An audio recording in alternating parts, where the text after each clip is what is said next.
With the truthful hips. Come on, sit down, Shakira.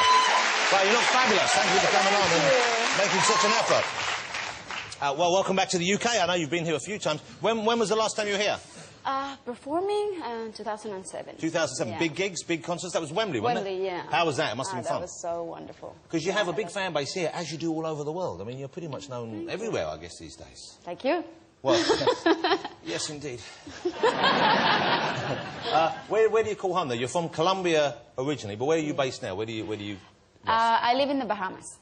Oh, man. Yes. I've never met anyone who lives in the Bahamas. Hey, that makes perfect sense. If you could live there, why wouldn't you? What kind of house you got? You got a house or you live on the beach or what do you do? Yeah, medium-sized house, you know, I just live a normal life there. I go to the supermarket in my PJs, literally, in my PJs. All the more reason to go to the Bahamas. There are days in which I don't even wear shoes. Of course. So it's just like... But I wear other things, though. Coconuts. Do they grow in the Bahamas? Yes, of course. Coconuts, mangoes. Can you just pick fruit off the tree? Can you get out in the morning, in your pyjamas, go, I won't go shopping today, I'll have a banana. That's my daily routine. Wow, I'd love to be able to do that. Yeah. Oranges? Oranges, yeah. Nuts, do they tangerines. go there? Brazil nuts? All kinds of fruit. Gangrenes? Tangerines. Oh, tangerine. Well, I think, hold it, we've done fruits. Okay. What language do you speak? I guess Spanish would be your... Spanish, your born language. Portuguese, English, sort of. Well, no, you speak English great. And a little bit of Italian. Actually, when I started writing in English for the first time, I could barely speak the language. So I was literally writing with a dictionary, you know, to be able to find all the resources that I needed. So, yeah, I was literally just pushed into this new world. And without really, you know, having perfect command of the language. Well, I mean, it worked for you, I guess, because you're you know, hugely successful in the English-speaking world as well as the Spanish-speaking world. But did you find it easy to come to terms with that, or were your lyrics misinterpreted, or...? Yeah, I think that, you know, I wrote this song Whenever, Whatever, and I had a moment in the song in which I say, lucky that my breasts are small and humble, so you don't confuse them with mountains. And a lot of people kind of didn't quite understand that. You know? Do you understand that? Oh, I think I do. I see you're very pensive. Let me ask you about She-Wolf, because She-Wolf is this the new track by you, the new kind of piece of music, and it's a kind of it's sort of a philosophy as well. Am I right? Yeah, I think it represents the way I feel today. You know, I feel more like a woman, and yes, a little yes. more. I'm more in touch with my feminine aspects and also good. my animal aspects. Oh, very good. You know? This is all to be encouraged. You know, I think my music and my videos always reflect my state of mind or whatever I'm going through. Why are you more in touch with your feminine and animal side now, or this period in your life? Because I grew up. So you feel like you're more of a mature person now? I do actually. I feel freer, you know? The video is quite extraordinary. Has anyone seen the video for She-Wolf yet? Yeah. It's quite something. It's a very memorable piece of film. You choreographed this yourself? I'm sorry? Did you choreograph? Did you do the dance moves yourself? Yes, I did. Yeah, it was like an improvisation, you know, when I was in the cage. Did you see the cage part? Oh, yes. Yeah. You know, I just found myself taken by the moment, and I started improvising, and when I least expected it, I was hanging from the bars, and I was splitting and opening my legs in all kinds of ways. I never showed my legs before, so well, this video kind of gave me the opportunity nice to see him getting out. You know, they're kind of short, but, you know. They're great. What's wrong with your legs? They work. I can't believe Shakira says, oh, my legs are a bit short. No, but I like him. I like to be short. Good. Yeah, you know. Good. I like to be... Yeah, because you can get away with a lot of things, you know. Like what? People are more forgiving. I know what. And I fit in every plane. Shakira, do you pay child's fare at the cinema? Is that what you're saying? You pay half price? Huh? You go on the bouncy castle when you're not meant to? I enter for free. Huh? She gets in for free. Here's exciting news. Shakira's going to be performing She-Wolf for us live over there. Are you one of those performers comfortable, happy watching yourself back, watching performances, or would you rather not see yourself?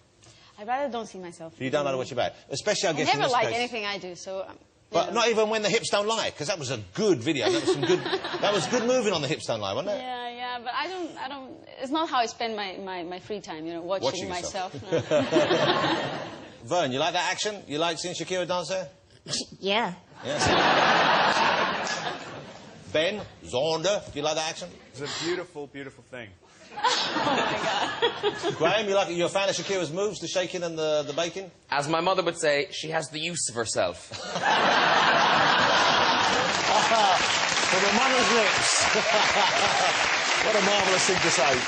Okay. Why don't we speak a little bit about quantum physics? Quantum physics. Are you interested in physics and science? I just started being interesting. Yeah. Becoming interesting. What? Are we going to do this? Am I going to talk to Shakira about physics? I tell you, this is a BBC 4 show waiting to happen, isn't it? Let me ask you about how you got started, because your dad was quite instrumental. Your dad kind of, not pushed you, but he certainly encouraged and supported you, didn't he?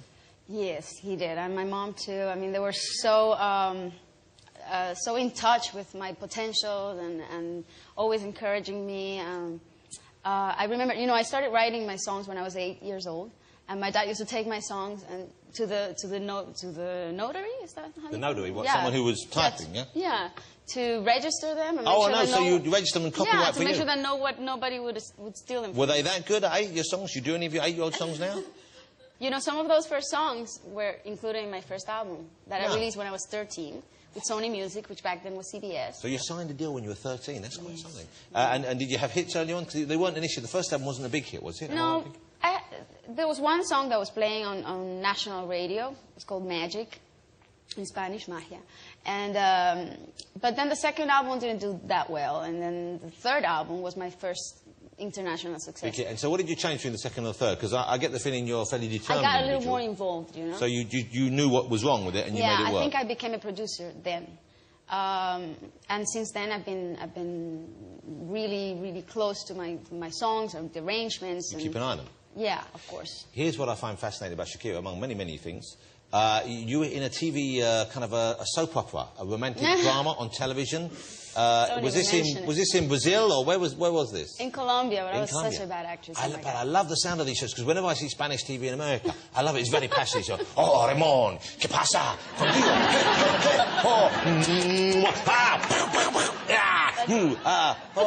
You know, it's the kind of... That's the kind of soap opera I was in. I love that kind of thing. What character did you play? What were the storylines? My obscure past. It was called, what was it called, the show?